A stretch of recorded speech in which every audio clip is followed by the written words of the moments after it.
Da da da da. What's my good cheer? Welcome, everybody. Let's give YouTube a couple of minutes to get those notifications out.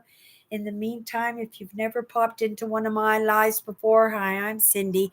I explore the inside and the outside. And if I'm going to be truthful today, I have not even been outside. I've had my windows open, the fresh air is rolling in, but I'm on a roll. I'm going on a trip, and everything is just falling into place just perfectly. But I did not realize that I still had that much to do. And even when I'm trying so hard to minimalize this year, that I still find that I have a ton of things that I'm taking with me. I don't know if it's because I work in social media and I need that little bit of extra camera gear, or if it's maybe too many outfits, but I got everything into the one bag that I allowed myself to have. But the thing is, I had to give myself an extra bag because of outerwear, because I remembered last year when I left Winnipeg for my trip, it was plus 30 Celsius. I take my trip the same year, same time of year, every year, just because of the smell of the rotting leaves. I love the smell of fall, the color of the trees and the leaves. And, the when you're driving out on the highway, you get the most spectacular views of the mountains and of the lakes and the surrounding forested area. And it's just, I just love it. And it's maybe part of why I pick a similar holiday every year. This is my reward for the hard work that I've put into myself.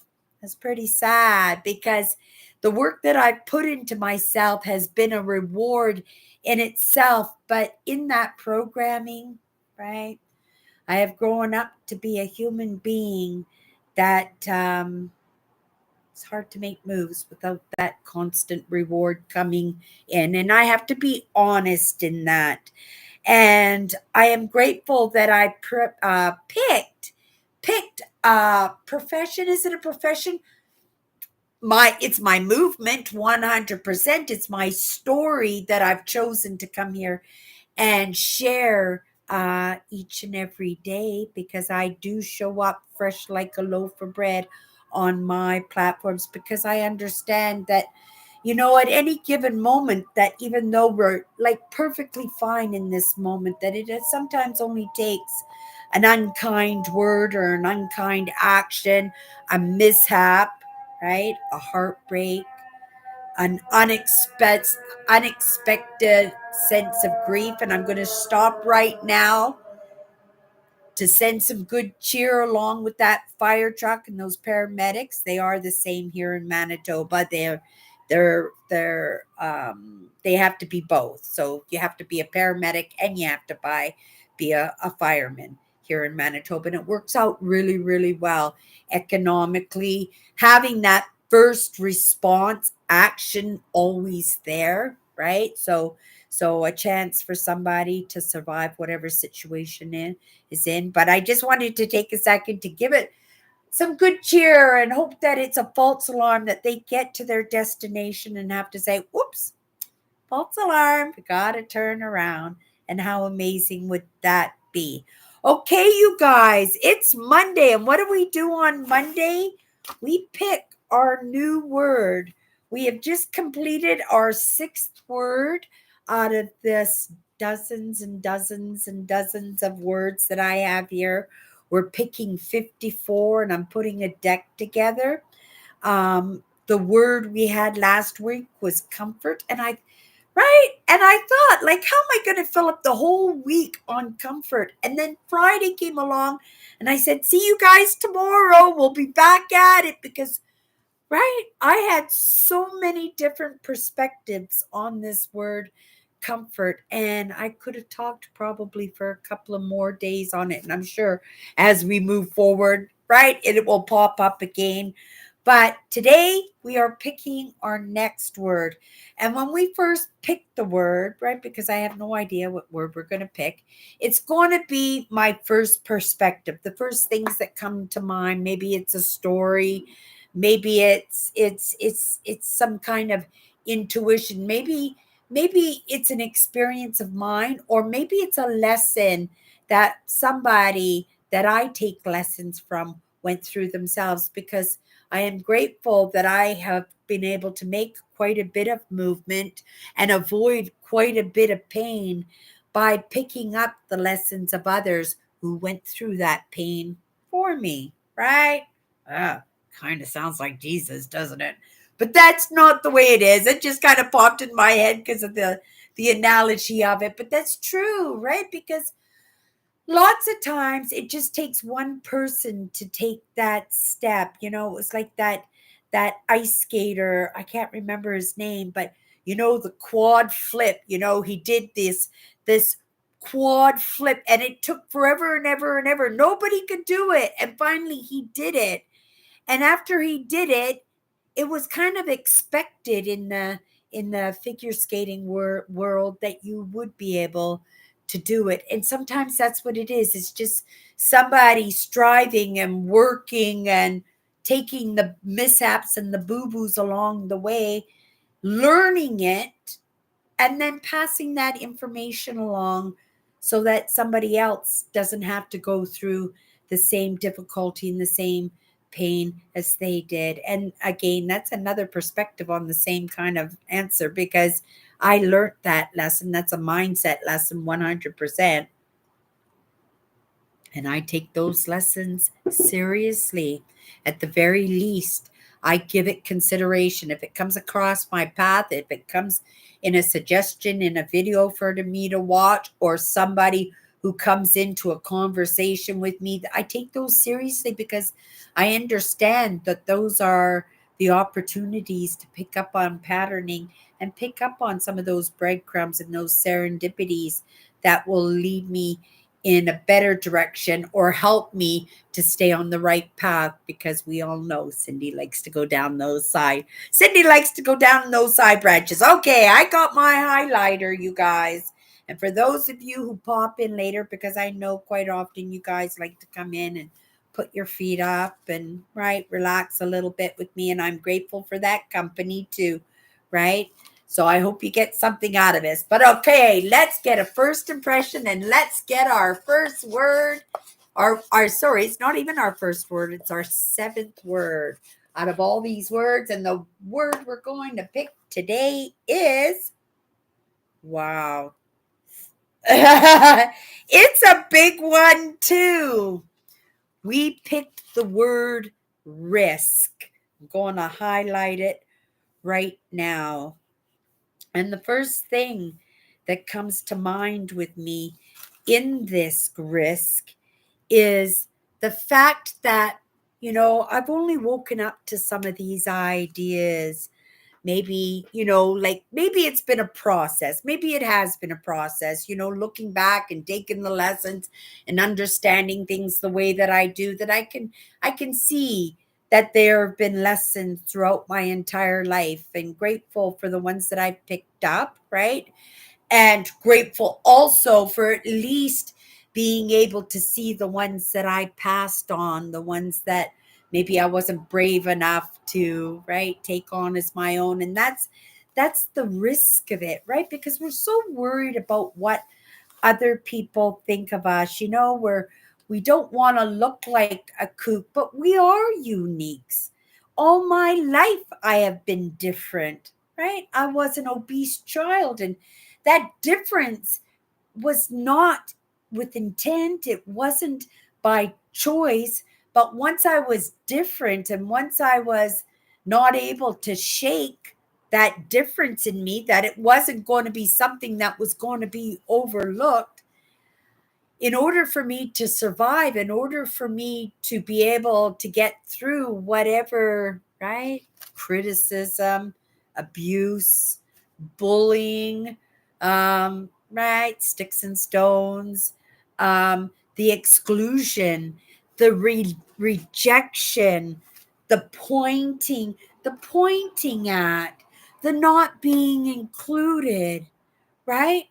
That affects us so much and it interferes with our movement forward, and we don't get an opportunity sometimes, right, to see or be the people that we were meant to be, right? I believe we were all meant to create the best human being we possibly can, no matter what the circumstances that are being dished out to us. And we know life is unfair, right? And you can look at those people who have absolutely everything, but you can guarantee you don't know their whole story. Why?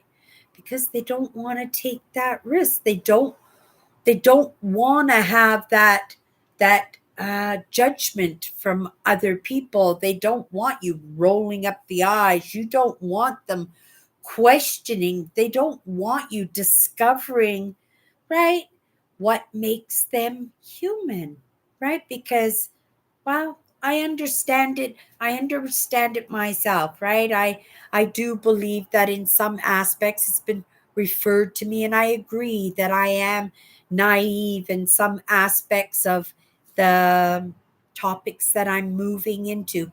But that's purposely by choice, and it's not that I'm saying no, because that's not the case, but because I'm non-denominational, and because some of those mission statements, like it takes all kinds to make the world, that I have to represent that, right? Like I can't attach myself to Hinduism or Christianity or Hinduism or Hare Krishna, like anything, even in the organization, in my political ideas, because if I do that, and I'm not even inclined to do that, I will be excluding people who have disagreement with my ideas, with my thoughts, or some of those things that I attach myself to. Mindset has been the only thing that has got me close to being able to find something that I could believe in, something that I could belong to, something I could attach myself to, and something that my mission statements, like it takes all kinds to make the world, is accepted, right? I don't need anybody to agree with some of the things that I believe in, right? But at the same time, I can't be dissuaded from those things that I believe in. Why? Because I believe in them, right? And I've had my beliefs and not even actually even had the opportunity to have my own beliefs, because beliefs were projected onto me, right? It reminds me of this post YouTube video I watch. Is Hans Wilhelm, I think his name, Hans Wilhelm. He's I think a Swedish or Finnish kind gentleman, super smart, and I really like some of his ideas. But when he was talking about religion and mankind's creation, and I call them networks, I call them communities, right? But there are people who think and feel and move the same way, and there are a gazillion of these people out here, and we each get to make our choice whether or not to attach ourselves to them. But then we get afraid again, because if we're going to be talking about this word risk, right, it's in my own beliefs, in voicing my beliefs, because in part of my movement forward, it is the idea that it's never too late, that whatever I get done, this work that I get done right now, that I'll be able to take it with me and move forward, right? And then you say, but Cindy, you're 62 years old, right? You might have 30 years left. I'm shooting for 40, you guys. I think a little bit more than 40. A little bit more than 50 years. I'm shooting another 50 years, 114. That's what I'm manifesting, you guys. It's part of my um no, I've lost my train. I didn't lose my train of thought, but I lost the word that I was going to use. That, those affirmations. That's the word I was looking for. Thank you. I was looking for that word, affirmations, right? Because I do believe in the evidence that I see in myself that affirmations do work. I talk myself into some doozies, and I will take responsibility, right, for those choices 100%. But some of those choices that I made in my own nativity, if you think that way, they benefited me a lot, right? You guys hear me say all the time that I'm grateful for my health because I'm 62 years old. I feel pretty fantastic for 62 years old. And I know people who have suffered even within my own family. My own family have had lifelong ailments and serious illnesses, and yet somehow I bypass that. But in sometimes those traumas, and it's complex trauma with me, right? But in sometimes in those traumas that we look at excuses and solutions, and you know and that idea, sticks and stones may break my bones, and we kind of pep talk ourselves, right? Because we people can be nasty and mean and kind of brutish sometimes, and people would say mean things, or if you're stupid or you're ugly or you're fat, and I would always just say, but I have my good health because everybody around me did not have good health. I understand it's in that intent that I find that people around me, right? Intent will cause problems quite often. And it's not a matter of causing problems, it's just a matter of trying to get our attention. So it's given us patterning. But those affirmations that you know, I'm so grateful for my good health. I have good health. It doesn't matter, you guys. I might not be pretty. I might be fat. I might be stupid. I might be naive. You judge me however you want, right? But I've seen the evidence in myself that those affirmations do work. That some of those things that I do, right? They do work. I am grateful for my good health at 62 years old, right? It's very unique in my dynamic upbringing, if everybody around me, right? And I am grateful for that.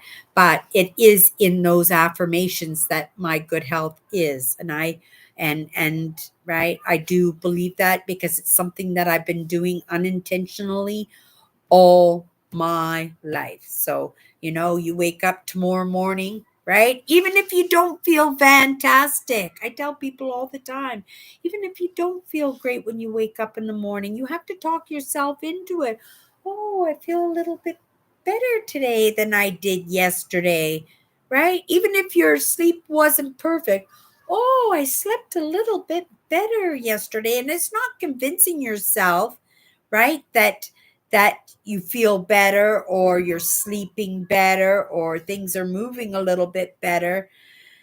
But it's that idea of voicing what we would like, right? But doing it in a way that it's right, it's happening right now, right? That it's happening right now. And sometimes, okay, so let's get back to this word where, right? Cindy likes to go down those side branches. So we're going to pull it back to the main road now, because we did get the topic of risk, and I started going into the conversation about that.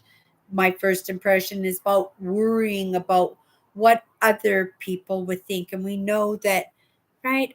I notice I'm different, and I shine on people, and I'm grateful that people recognize and make me feel good, that it's taken well, like it's taken well. But at the same time, there is that risk that somebody's not going to agree with what I say, and then, trigger me, right? Because, in part of my complex trauma, it's in my upbringing, and there was a lot of yelling and a lot of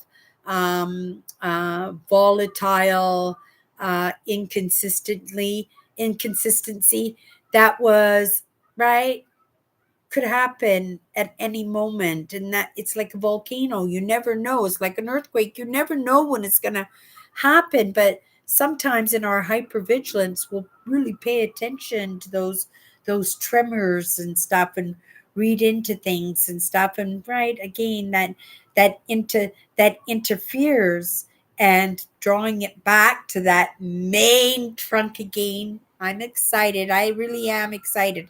And maybe this is a good word, because the thought that came to me right now is, oh, this is going to be a short week because I'm leaving on my trip on Wednesday. And that's the one time a year, those week 10 days that I'm not anywhere that I'm able to get posts. I'm bushwhacking, you guys. I'm bushwhacking. It's going to be absolutely amazing, but I won't be here, but it'll be short here. I'm not leaving till Wednesday. And so we'll make sure that, right, we get this topic covered pretty good with risk. I'll be keeping it in mind today. But like again, let's get back to my first impression in what other people will think. Hi, Melvin. Hello, Melvin. Right? What people will think. And I can't be responsible for other people's actions and other people's thoughts, right? And the world is so big, right? When I was talking about takes all kinds to make the world, and how many different organizations and networks and churches and political, like there's so many, so many, right? I cannot control. I don't even want to control anything like that. I am non-denominational. But what I do care about is that we are all moving forward, that somehow that we are taking in those lessons, even if those lessons are just in those conversations that we're having in our day-to-days, in those interactions that we're having day-to-days. I understand not everybody's going to delve in, right? Like I delve in, but there are many, many, many people who do. And I am grateful for those people who did that quad before I did. Now it's a requirement, right? Now it's a requirement.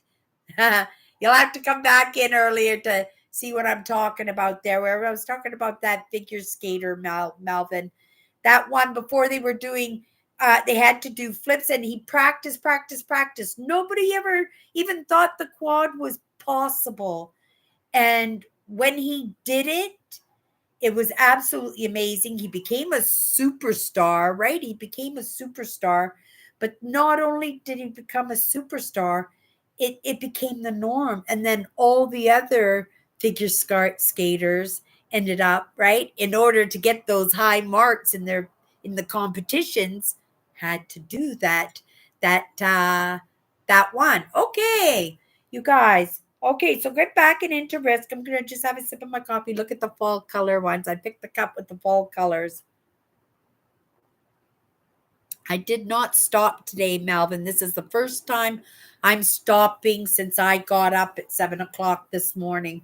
And did I get up at 7? Maybe I got up at 8 today. I may have laid in bed for an extra hour because I got up in the middle of the night just to, right? I like sometimes the dead of the world at night, thinking that I have the whole world to myself because the whole city is shut down and gone to sleep, right? So sometimes I just like to get up in the middle of the night. I don't often do it often, maybe once a month or so, but I do enjoy it. But yeah, maybe slept in an extra hour this one.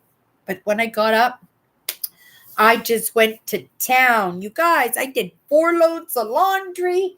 Um, I didn't finish packing up. I still got to pack up my groceries. I'll do the groceries tomorrow.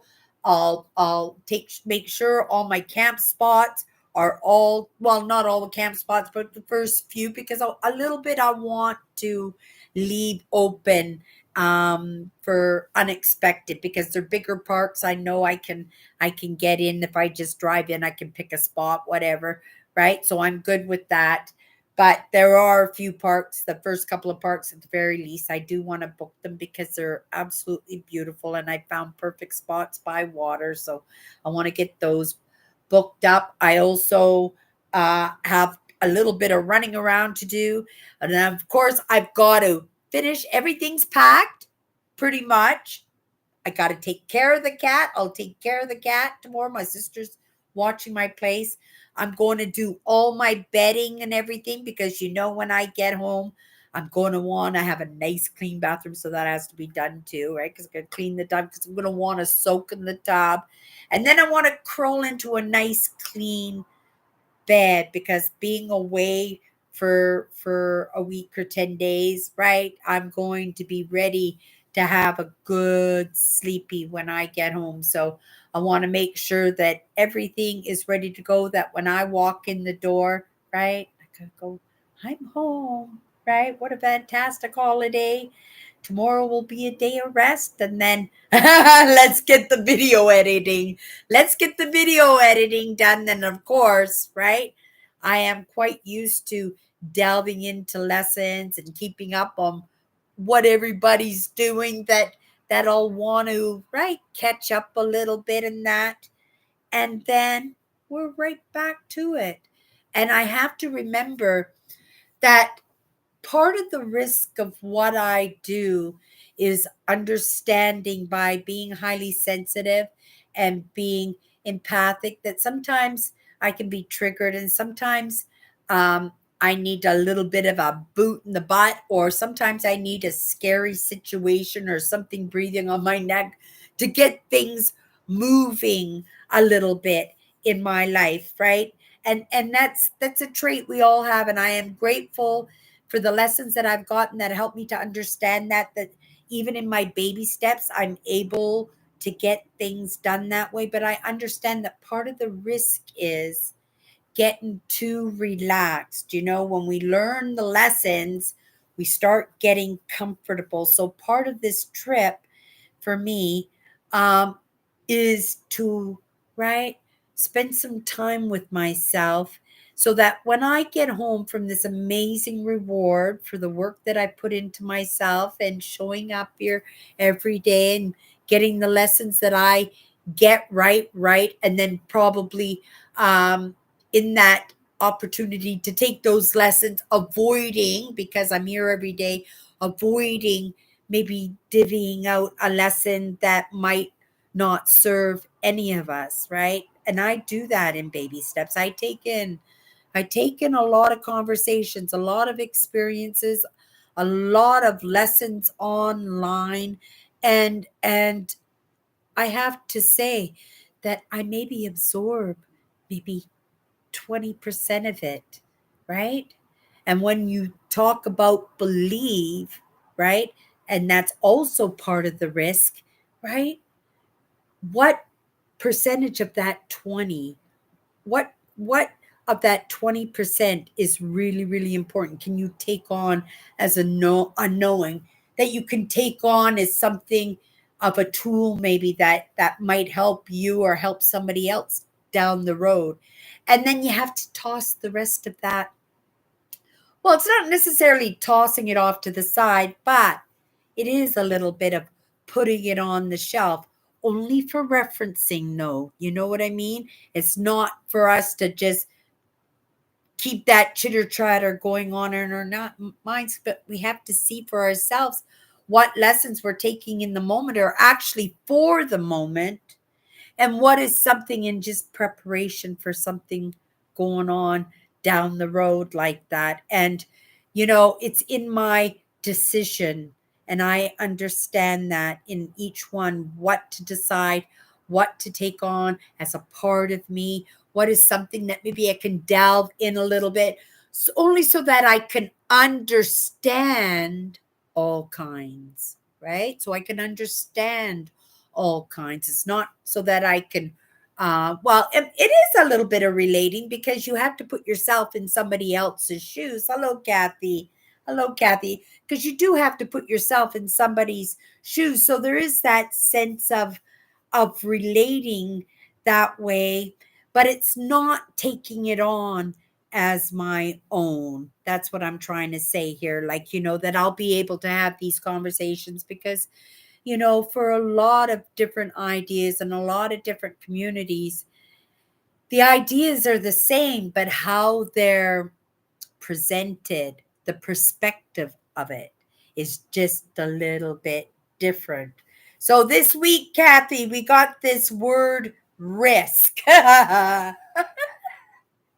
I took a little bit of a risk leaving a couple of days earlier than right, because I actually was thinking that I should leave Friday because I had get things packed, get things clean, get things polished off, make the perfect trip, right, instead of rush. But I came in today and I woke up this morning and I just went to town and I could go tomorrow. It wouldn't be perfectly clean in there if I left tomorrow, but a quick sweep and a wash of the floors and off I go. So I did manage to get it all done. It's all coming together perfectly.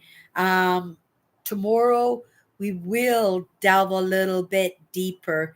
But when I first got this word tonight, risk, the first thing that came to mind is, our worry and our over analyzing what other people will think. And we think it's uh, crucial that somebody is going to say something mean. And I've been doing this and I've been talking about some of these subjects for years now. And people have been nothing but kind to me, right? Every once in a while I lose somebody, right? But I expect as we move forward, right, that we are going to lose people along the way.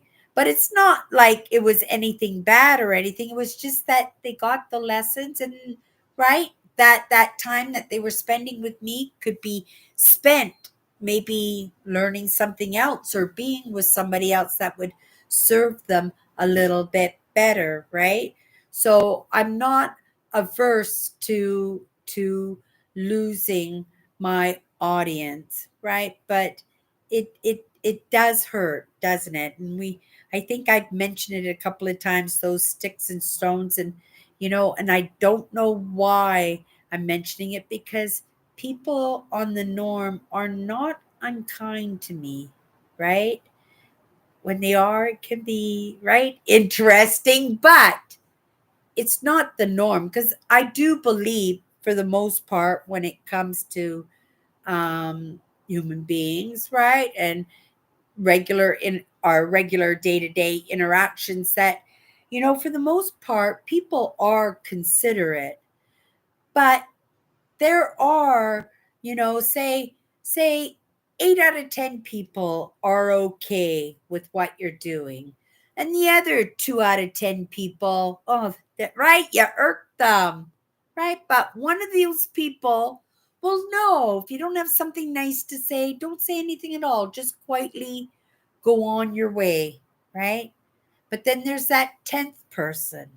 And that's the 10th person that will sometimes trigger me. And it's the things that I will find myself compulsing about in my hypervigilance, saying, what could I have done? What could I have said?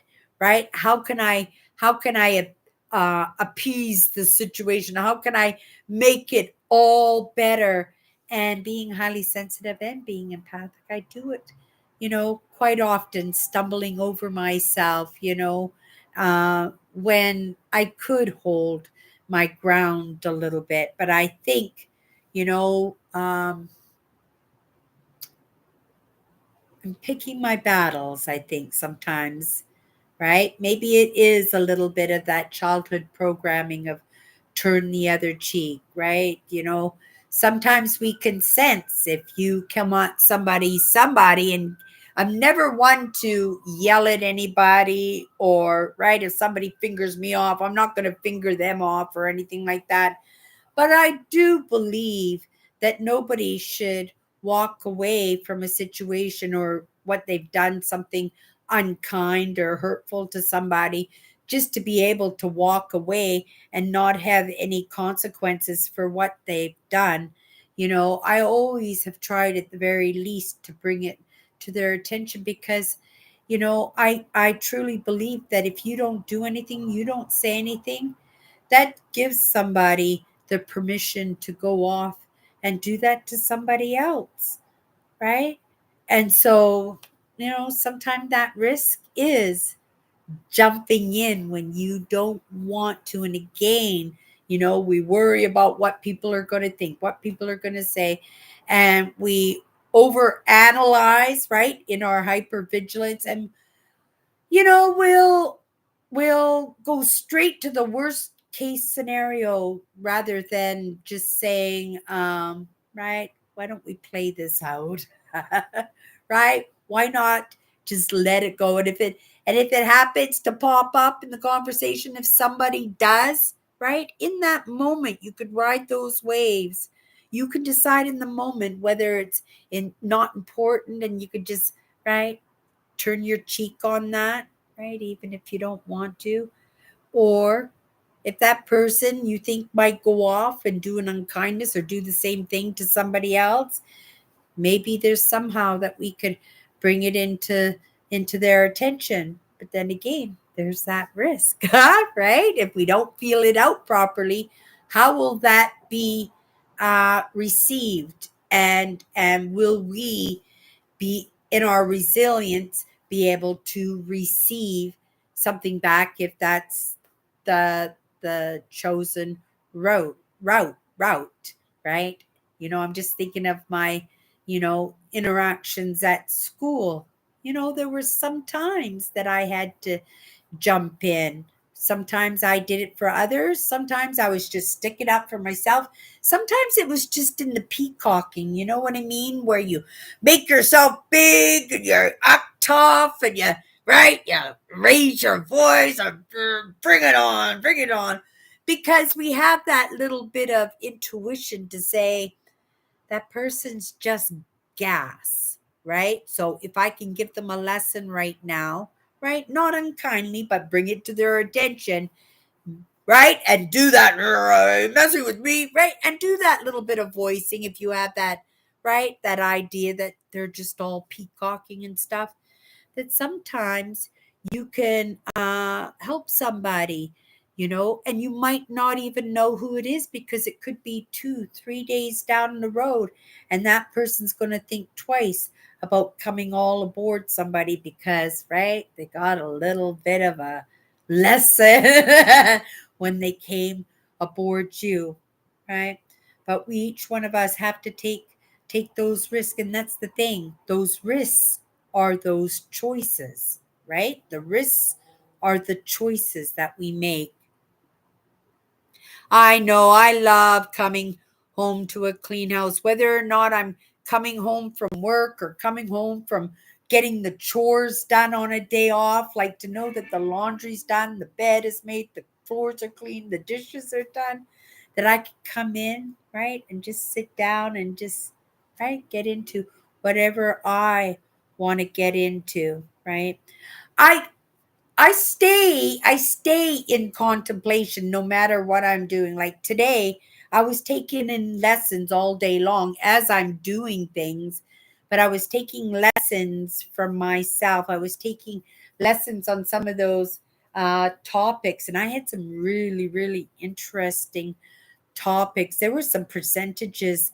Let me read you these percentages, you guys. I was absolutely floored when I saw this and heard this.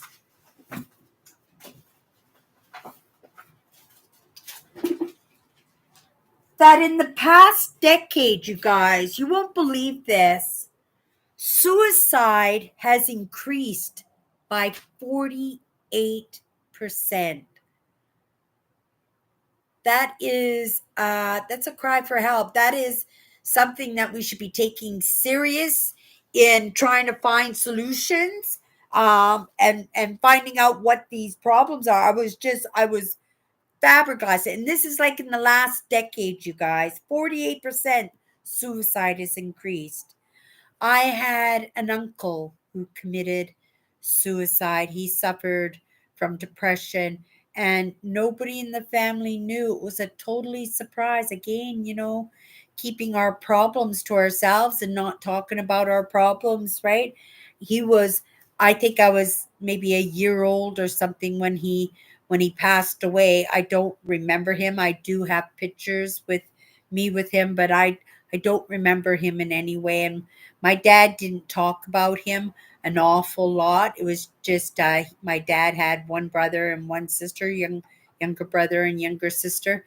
But I do know that his brother did commit suicide. Depression in the past decade has increased by 300%. 300%. When I was making a decision as to what to bring to the table, what I could bring to the table, I had no idea how messed up we were emotionally and mentally as human beings. And as I delve in deeper and deeper and deeper, it amazes me. Like it's an absolute miracle. And especially, even the timing of it right before COVID, when we got locked down, and some of those subjects that were coming across my path. And then the decision for me to make that, I was going to work in understanding emotions and overcoming traumas and actually being able to make some movement for ourselves. And then just to realize how important it was that I made that choice of all choices of anything in the whole world. It just seems like I was just led into it, right? And that's a great responsibility, right? Playing with people's emotions, playing with people's mental well-being and emotional well-being, right? And I have to take that serious. And so I have to question my own naivety, right? That maybe I do need to delve deeper into those aspects of myself, right? Or those aspects of others, um, that are relatable to those parts of me, right? I don't know if it makes any sense. But that third one there was anxiety. 500 500% it has increased in the last decade. That says something. It should be top of mind. It should be one of the top priorities in this world. That's something that we need to be getting on top of, right? Um, and I do believe it's just in the matter of who's going to take those first steps. And it's not a matter of being the collateral damage. It's not a matter of taking that risk. Yes, you're taking a risk, but being highly sensitive and being empathic and being hyper vigilant and being that person who tears things apart and puts it back together. I heard it one time said, well, I heard it many times in my lessons, that if you're 85% sure, you're 100% sure. So you should work towards understanding things. And when you understand things to a certain point and you agree with it, that it's right, you get to that 85. You'll never get to that 100%. And if you wait to make any movement until it's 100%, we won't make any movement, right? 85% is a good judgment. And at that point, it's only 15% risk, right? There's still risk. There's always going to be risk, but we lessen those risks by taking in the lessons, in paying paying attention, by taking those lessons from other people who went before us, who went through that pain, who put themselves in that situation, right? Possibly were a little bit of that collateral damage, right? I have been mentored by those people, right? And they are absolutely amazing, and they are the light in the darknesses, right? Because they went through it to get through it, right? And there are lots of people who get through it, but they don't go through it, if you know what I mean, right? And I think it's only in our hypervigilance that we just, right, move straight to the destination before we start picking up those tools, picking up those lessons, picking up those experiences. And I'm going to have an experience this week, you guys. I am so excited, and I am so grateful that things are falling into place, that those butterflies in my stomach are going away. I will be super happy when I have the foot on the gas on the highway. I will be, right? I'll be there 100%, and it's going to be an amazing trip. Now, I'm going to think about this word risk. It came to the surface for a reason, right? And I'm going to bring a perspective to it tomorrow. Um, that will be a little bit different, but I'm going to have to do some Googling. I'm going to have to take some lessons. I'm going to have to review some of those lessons I've already taken, right? And just see maybe if there's somebody out there who has an amazing perspective that maybe I can bring to the table. And maybe that person might even be me. I'm sure I've taken, right, a few risks myself. Part of that risk is in showing up here every single day, understanding that, at any moment I could put my foot in the mouth. I could lead somebody astray from their own movement forward, right? Understanding that it takes all kinds to make the world.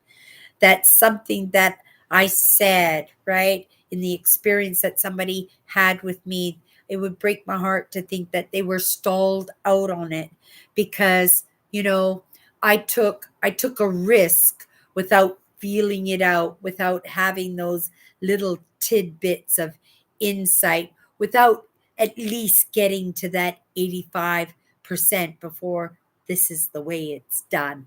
This is the truth. This is the evidence, right? I'm through, and this is how it's done. That, right? That we're feeling it out properly. And, right, that's the baby steps, you guys. It's really the baby steps, truly. Okay, you guys, I think I am done for the night. I think I'm going to get my pajamas on, even though this looks like my pajamas, doesn't it? My sheep shirt. My sheep shirt. I love this shirt. I get lots of compliments on it, but it is a comfy, and because it has elbow sleeves, I can get right into up to my elbows in the stuff that I need to get done. And so I'll probably keep at it for another hour or two or anything. I was having fun. And like I said, as I'm doing that, I'm in my head, I'm taking my own lessons, I'm in contemplation. And it's not just about the trip that I'm going on, but I'm whistling while I'm working, right? Keeping myself open to ideas, right? And things that I should add to my pile of stuff that I'm taking with me. You guys, not much of a minimalist, right? I'd like to say I was proud of myself, but oh, I got a pile. Okay, you guys, that's my good cheer, and we'll see each other tomorrow. Bye.